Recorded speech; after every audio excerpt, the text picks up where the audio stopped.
500 मुकाबलों में एक भी नहीं हारा उस पहलवान ने। ये वो पहलवान था जिसने भारत ही नहीं पूरी दुनिया में लोगों में भारतीय पहलवानी को एक नई पहचान दिलाई थी।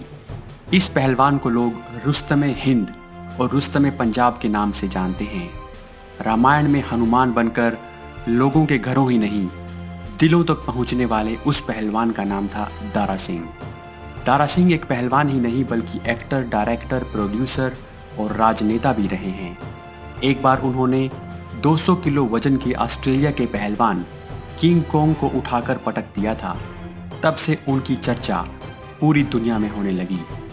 जानेंगे दारा सिंह के बारे में सब कुछ, लेकिन अगर आप पहली बार इस चैनल पर आ रहे हैं तो सब्सक्राइब के बटन को दबाकर बेल आइकन को जरूर दबाएं। पंजाब की धरती पर एक और योद्धा ने 19 नवंबर 1928 को जन्म लिया था।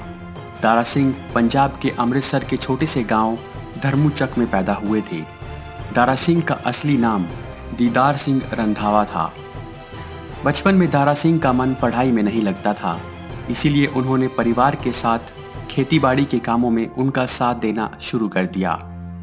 अभी दारा सिंह की उम्र सिर्फ 9 साल की ही हुई थी कि घर वालों ने उनसे बड़ी उम्र की बचनों कौर से उनकी शादी करवा दी। बचनों कौर कद काठी और सेहत में दारा सिंह से बेहतर थी, इसीलिए घर वालों ने दारा सिंह के खाने पीने पर ज़्यादा ध्यान देना शुरू कर दिया। उस समय से ही वो दिन में 100 बादाम, दूध और दही की अच्छी खुराक लिया करते थे। जब दारा सिंह 17 वर्ष के हुए तो उनका पहला बेटा प्रद्युमन हुआ। हालांकि कुछ समय बाद पहली पत्नी से उनका तलाक हो गया। उनकी दूसरी शादी सुरजीत कौर औलख से हुई, जिनसे उनके 2 बेटे विंदु दारा सिंह और अमरीक सिंह और 3 बेटियां हुई। सिंगापुर से हुई रेसलिंग करियर की शुरुआत। गांव में उन्होंने कुछ कुश्तियों में भाग लिया, लेकिन अभी उन्होंने कुश्ती में करियर बनाने की नहीं सोची थी, बल्कि वो भी दूसरे पंजाबियों की तरह ही विदेश में काम करके डॉलर्स में कमाना चाहते थे। इसीलिए 1947 में वो अपने एक रिश्तेदार के साथ सिंगापुर आ गए, जहां उन्होंने एक मिल में काम करना शुरू कर दिया। उनकी कद काठी इतनी सुडौल थी कि लोग उन्हें हमेशा ही रेसलिंग में करियर बनाने की सलाह देते रहते थे। आखिरकार उन्हें हरनाम सिंह मिले, जो उनके गुरु बने, जिन्होंने दारा सिंह को ट्रेनिंग दी। सिंगापुर में भी दारा सिंह को उन्होंने भारतीय पहलवानी के गुर सिखाए। Professional wrestling career. Dara Singh ने अपनी पहली प्रोफेशनल फाइट इटली के एक पहलवान के साथ लड़ी। दारा सिंह का ये पहला मैच ड्रॉ रहा था और उन्हें $50 का इनाम मिला था। इसके बाद सन 1950 में दारा सिंह ने तरलोक सिंह नाम के पहलवान को हराकर चैंपियन ऑफ मलेशिया का खिताब जीता। दारा सिंह का अगला मुकाबला 200 किलो वजन वाले एक भारी भरकम पहलवान से था। दारा सिंह ने किंग कॉन्ग को हरा दिया, जो उस समय का बहुत बड़ा पहलवान था। इस फाइट के बाद दारा सिंह एक बड़ा नाम बन गए थे। रुस्तमे हिंद का टाइटल। दारा सिंह भारत के बाहर बहुत से खिताब जीत चुके थे और अब बारी थी उनके इंडियन चैंपियन बनने की। 1953 में बॉम्बे में ही रुस्तमे हिंद रेसलिंग प्रतियोगिता में टाइगर जोगिंदर सिंह को हराकर वो इंडियन चैंपियन बन गए। 1959 में कोलकाता में हुई कॉमनवेल्थ कुश्ती प्रतियोगिता में दारा सिंह ने दुनिया के दिग्गज पहलवानों को हराया। यही उनका मुकाबला एक बार फिर से किंग कॉन्ग के साथ हुआ। 130 किलो वजन के दारा सिंह ने 200 किलो वजनी किंग कॉन्ग को सर से ऊपर उठाकर फेंक दिया था। एक बार नहीं बल्कि 2 बार दारा सिंह ने किंग कॉन्ग को पटक दिया। दूसरी बार तो दारा सिंह ने किंग कॉन्ग को रिंग के बाहर ही फेंक दिया और वो दर्शकों से कुछ दूरी पर जा गिरा। किंग कॉन्ग उस समय एक बहुत बड़ा पहलवान माना जाता था। इस तरह दारा सिंह ने कॉमनवेल्थ चैंपियन का खिताब भी जीत लिया। दारा सिंह की फिल्मी पारी। पहलवानी के साथ साथ दारा सिंह का फिल्मी सफर भी शुरू हो चुका था। दारा सिंह की पहली फिल्म 1952 में आई थी, जिसका नाम था संग दिल। इसमें उनके साथ दिलीप कुमार और मधुबाला भी थे। उनकी अगली फिल्म 1955 में आई, पहली झलक, जिसमें उनका एक छोटा सा रोल था। इस फिल्म में उन्हें रेसलिंग करनी थी और कोई भी डायलॉग नहीं बोलना था, इसीलिए उन्हें कोई परेशानी नहीं हुई। लेकिन इसके बाद आगे की फिल्मों में उनकी भाषा पर कमजोर पकड़ उनके लिए परेशानी बन गई। 1960 में दारा सिंह को भक्तराज फिल्म में एक और रोल मिला, लेकिन बहुत मेहनत के बाद भी वो अपने डायलॉग्स नहीं बोल पाए। इस फिल्म में उनके डायलॉग्स डबिंग आर्टिस्ट के द्वारा बोले गए।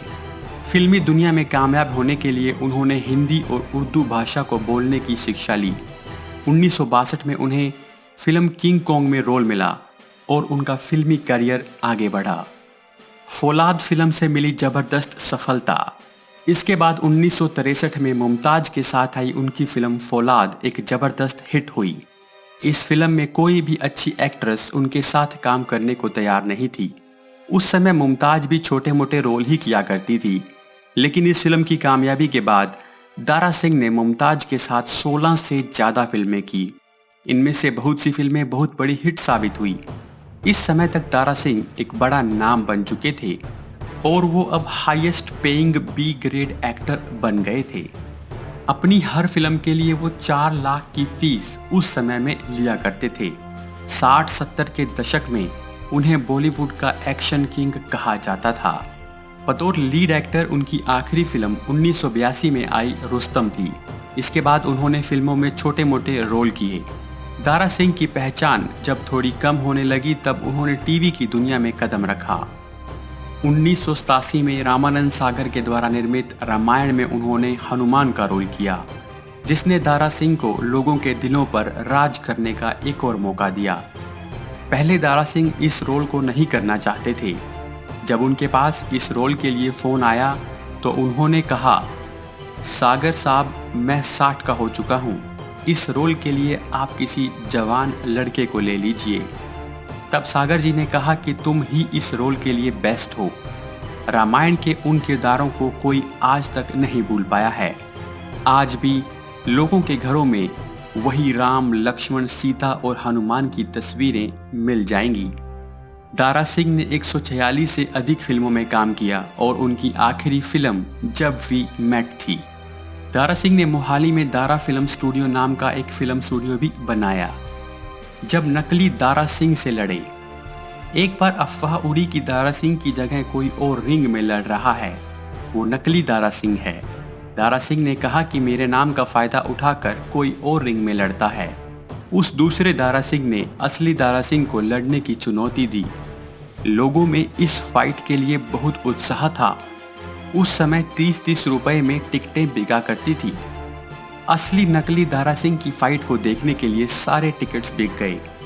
लोगों ने इन फाइट्स का खूब मजा लिया।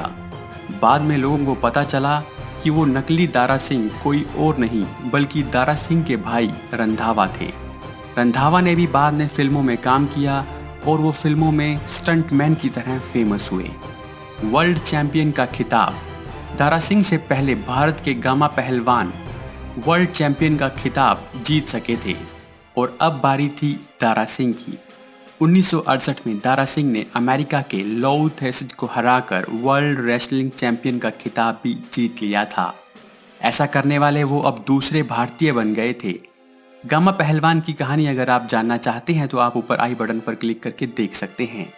1983 में दारा सिंह ने रेसलिंग से संन्यास ले लिया। दारा सिंह ने अपने रेसलिंग करियर में 500 प्रोफेशनल्स फाइट लड़ी और एक भी फाइट वो नहीं हारे। Political career. 1952 में दारा सिंह राज्यसभा के लिए नॉमिनेटेड होने वाले पहले स्पोर्ट्समैन बने। दारा सिंह ने शुरू में कांग्रेस के लिए प्रचार किया, लेकिन 1998 में उन्होंने भारतीय जनता पार्टी ज्वाइन कर ली। 2003 से 2009 तक वो बीजेपी की तरफ से राज्यसभा के मेंबर रहे। दारा सिंह की मृत्यु 12 जुलाई 2012 को मुंबई में कार्डियक अरेस्ट के कारण दारा सिंह की मृत्यु हो गई। दारा सिंह की जिंदगी पर आधारित कुछ किताबें भी प्रकाशित हो चुकी हैं। 1989 में दारा सिंह ने खुद ही मेरी आत्मकथा नाम से अपनी ऑटोबायोग्राफी पंजाबी भाषा में प्रकाशित की थी। 1993 में इसका हिंदी संस्करण प्रवीण प्रकाशन ने निकाला था। 2016 में सीमा सोनिक अलीमचंद ने दी दारा अक्का दारा सिंह नाम से भी एक किताब प्रकाशित की, जो उनके जीवन पर आधारित थी। 2019 में दारा सिंह के पुत्र विंदु दारा सिंह ने भी उनकी लाइफ पर बेस्ड एक कॉमिक लॉन्च की जिसका नाम था the epic journey of the great Dara Singh.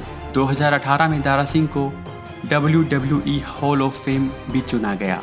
Dara Singh ने सालों तक लोगों के दिलों पर राज किया है, फिर चाहे वो रेसलिंग की बात हो या फिल्मों की, या फिर हनुमान बनकर लोगों को हंसाने या रुलाने की। वो हमेशा ही भारत के मान सम्मान का एक प्रतीक बने रहेंगे। आपको ये वीडियो कैसा लगा आप हमें कमेंट करके जरूर बताएं। साथ ही इस वीडियो को लाइक और शेयर करना ना भूलें। धन्यवाद।